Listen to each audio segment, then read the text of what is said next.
Thank you. Get quickly used to my accent, okay? Because we do not have much time. How much time do I have, boss? 4 hours. All right. You have enough time to get used to my accent. No, I don't want to go beyond. I will take Drew. Drew is the not only non-military, but the most military. Stop me when I am running out of time, okay? So I look the same, but I'm different, okay? Don't look at the front part. European flag, Italian nationality. Professor Wittig, thank you very much for remembering my face. Professor Wittig has been a very important counterpart during my initial activity as his astronaut. I joined in '98.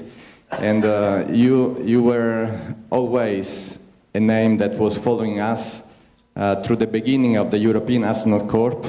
Back in '98, Europe decided to have a unified astronaut corps. So Italians, French, everybody joined into a corps at EAC in Cologne. And Professor Wittig, thank you very much for following us. And I have good news and bad news for you. The good news is that it is true that my first 2 space flights I flew 3 times, 2 on the Russian vehicle and 1 on the shuttle. It is true that the first 2 space flights were partially ESA. In fact, were completely free for ESA. I found creative financing. But the third space flight, this one here, was also not ESA. Was completely Italian. In fact, was on the bilateral agreement between ASI and NASA. But I flew as ESA astronaut, and I'm very proud of it. Obviously, to work in a partnership, in a corporation, is extremely difficult. Cultural difference, language barriers. And I want to mention something about IMS. That's a very nice picture. I love it. IMS is a beautiful piece of hardware, of technology. By the way, I want to do some more points with Professor Wittig. Before we were discussing between engineers and physicists. How many engineers are in this room?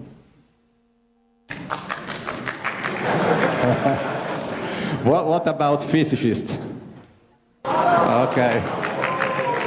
I belong to the minority, okay? I am a physicist. And I am also...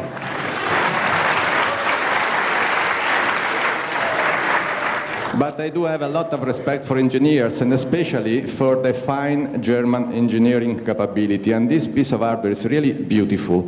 The way it looked before getting on the bay of the orbiter was really very nice piece of hardware.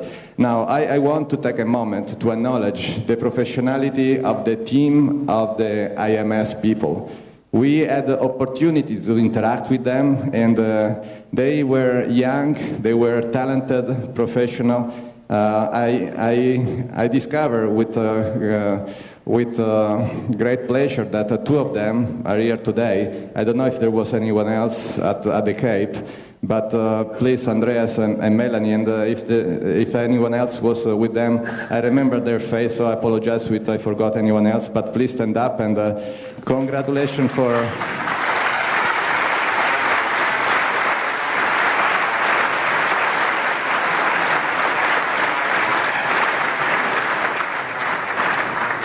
I was the one that made the transition of IMS from what you heard before, 16 years, right?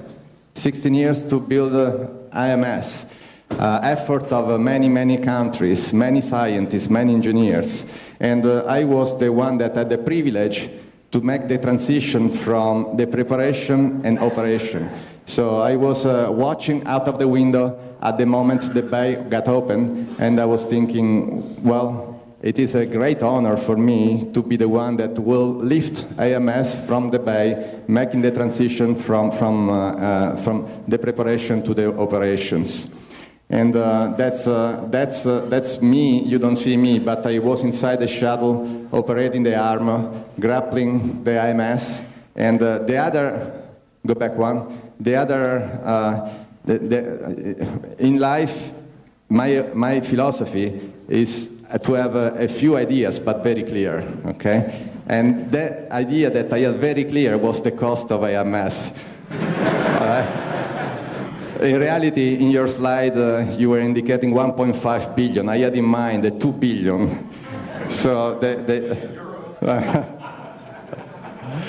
so I had very clear in mind the responsibility of extracting AMS from the bay, and everything, especially my question was tolerances. Those are not visible from the picture, but you see that back there is very crowded.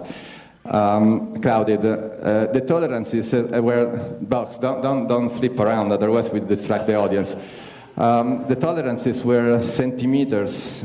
So the question was, during the shuttle launch, that is a very dynamic phase of flight, will those tolerances keep up with predictions? And also in space, temperature changes are extreme. So may some of those very minimum tolerances going to be compromised, and what's going to happen when we lift it up? But everything was just perfect. So I am a physicist, but congratulations to all the engineers, because everything worked absolutely. In fact, this is another thought that I struggle to communicate.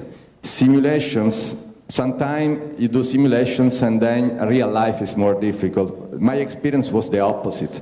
Between the arm and the IMS, I thought that the real operations were so smooth that was better than the simulation. Box, I'm running out of time, so we'll flip through quickly the remaining. Go to the next. Another one. And yeah, that's another picture that I like very much. Obviously, it is extremely difficult to make the real effect. This picture is nice, but if you would have a chance now to be in space the way we did, look out of the International Space Station and look at IMS, it's really beautiful piece of hardware, and the colors in space are incredible.